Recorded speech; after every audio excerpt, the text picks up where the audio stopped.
Okay, so here we got the 2020 load trail trailer. Been pretty cool, but we did let the deck boards rot. Had it placed under that tree, which, yeah, don't do that. So anyway, replaced the boards, and we've coated them with so far 2 coats of used motor oil mixed with diesel to help it penetrate. And they're not soaking in anymore, so I think today's going to be the day that we finally put them back on the trailer for real. Tuck them up under the boards front and back, and we're going to get busy getting to that. I am going to go ahead and make sure that the ends are coated, so they haven't been purposefully touched, other than with fall off overspray or overbrush, whatever you want to call it.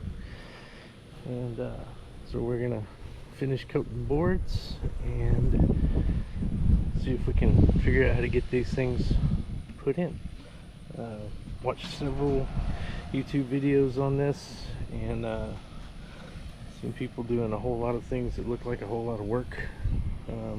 Several comments said to try this with a jack from under the bottom, and haven't seen any videos that actually did that, so that's what we're going to try. And we're going to try to capture some video, and I don't know, you might see us fall flat on our face,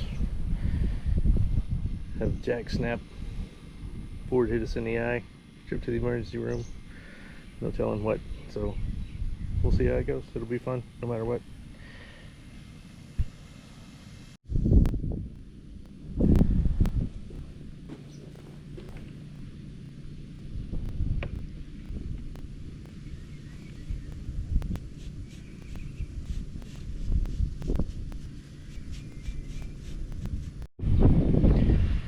Okay, one thing that I have never seen addressed in any of the videos of replacing trailer boards is, do you put the screws into the old holes, or do you make new holes? Most people seem like they're making new holes, but they don't address how they miss the old holes when they make the new holes. So we got decision time here. I don't know if you can see that rail, but these holes are fairly straight, meaning somewhat in a line. It's not perfect, but I think I could move a ½ an inch to the left and miss all of these holes. So we come down to this next one. These are much more in a line, and this one I know I can move a ½ inch to the left and miss all of those holes. So we get to this last one here, and I don't know, it must have been Friday, close to quitting time, because there ain't no straight line for any of these holes,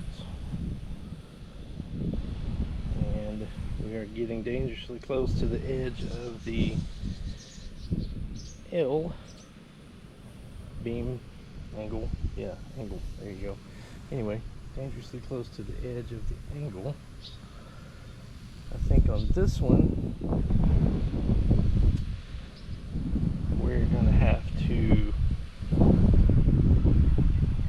stagger the other way. Do some serious measuring and make sure that we can offset to the right and left and miss all of these holes. So what should be quick and easy, of course, is not, because, you know, that's the way it goes. I'm gonna put a little bit of touch-up paint, or in homage to Vice Grip Garage, we're gonna put some Rebuild Black on some of this stuff, get a little bit of rust protection going, and we'll see you guys after that. There we go. Rebuild. Okay, so we got ready to put the boards back, and very first one ran into a problem. The having to molest the edge of the board here to get it to go over that high spot right there. Got a bad joint right there, it's a little too high. Tried chiseling out the corner, but it extends about a foot past that, so hopefully we have enough knocked off that we can get this board down.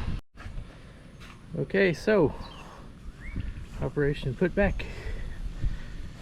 Easy boards went in just fine, of course, and then we ran out of room to be able to do that. So as you can see, we set up jack,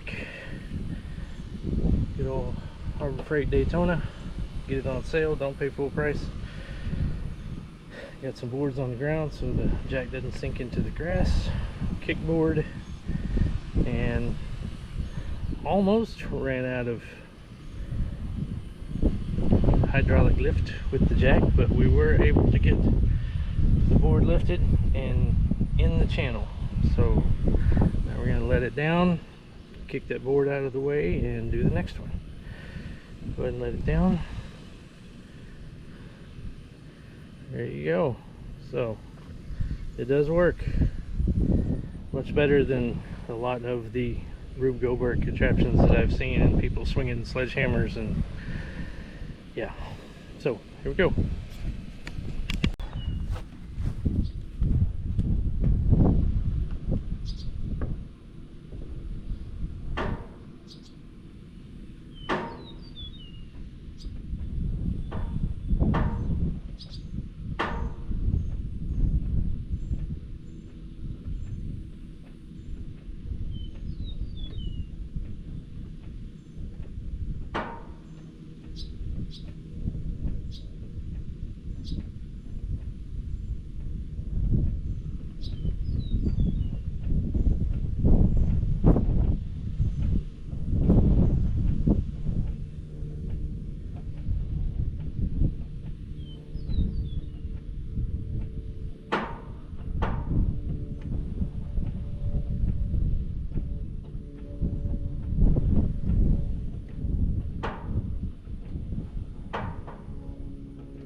Okay, so here we go. All the boards are in, and before we started putting boards in, I measured all of the existing holes, and I think I've decided that we're going to make new holes. So now I know where the old holes are, so that we can miss them when we come in with the new holes. Not much else to talk about, so here we go. Doing it with the jack from the bottom side most definitely worked, and still have all of our fingers and toes. So there you go. Okay, here we are a week later. We ran out of weekend last week. Went ahead and ordered new screws and the right size drill bits. Couldn't get the self tappers to self tap last week with the drill bit that we had. So new drill bit, new screws, got measurements of all the old holes. We're offsetting them an inch or so over, drilling into new metal, quarter drill, impact, and there you go.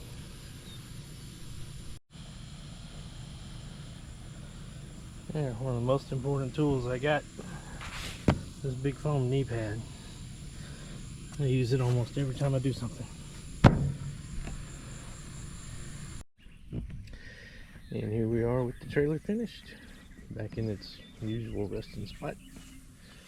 I spread this project out over about 4 weeks.